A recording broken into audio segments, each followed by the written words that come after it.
भगवान शिव जो है वो शिव ही है, उनके जैसा कोई त्रिभुवन में नहीं है। वासुकी नाग का यज्ञोपवीत पहने हुए है, भयंकर फणधारी विषधर उनका माला है और गंगा जी जटाओं में है। ऐसा परिवार देखा है? देखो, शिव जी का वाहन नंदी और भगवती का वाहन बबर शेर। 1 मिनट में नंदी को खा जाए, लेकिन दोनों चैन से रहते हैं, रहते। अच्छा, और आगे बढ़ो, कार्तिकेय जी का वाहन मयूर है। मयूर है ना, भगवान शंकर के गले में सांप, मोर सांप का बहुत बड़ा आहार करता है।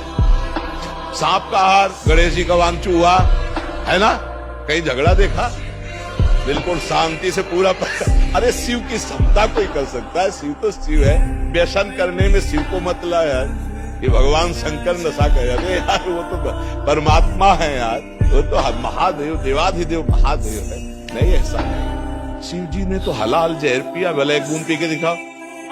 ये सब कोई जानता है कि नहीं? समुद्र मंथन में जो पहला हलाहल विष निकला भगवान शिव ने पिया। आप करो, शिव जी कोबरा को गले में डाले तो एक बार कटवा दिखाओ। शिव जी ने गंगा जी धारण किया, 1 बाल्टी पानी धारण करो। शिव जी ने गंगा जी धारण किया 1 बार। शिव जी कभी भांग नहीं खाते। मंत्रों के द्वारा विजया शब्द से उनका अभिषेक किया जाता है, अभिषेक किया जाता है। शिव जी के ऊपर जहर का फल चढ़ता है, धतूरा का। शिव जी के ऊपर अकौड़ा का फूल चढ़ता है, चढ़ता है ना, खा लो, जहर है, हलाहल जहर खा के तो दिखाओ। धतूरा का माला चढ़ता है विश्वनाथ जी का, वो पहले बैच में आए थे, वो लाते कभी कभी पूरा धतूर का माला। या एग्जाम्पल तो किसी का भी आप दे सकते हो। आप कभी देखा है लोग कहते हैं भगवान शंकर चिलम, ऐसा कहीं लिखा है? अरे ये सब अपने मन के विलास हैं।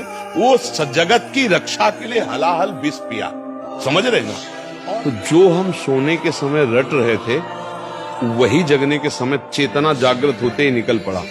राधा राधा राधा। वैसे हर एक आदमी अनुभव कर सकता है।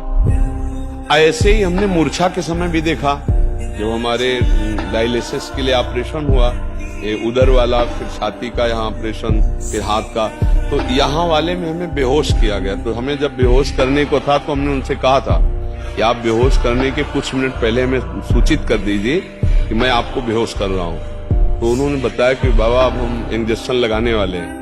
तो हम, जो हमारा चिंतन था, मानो मृत्यु का समय, हम ऐसे गाढ़ चिंतन किया। तो जो हम पद शुरू किए थे, तो जब हमारी मूर्छा भंग हुई तो अगली लाइन वही चल रही थी।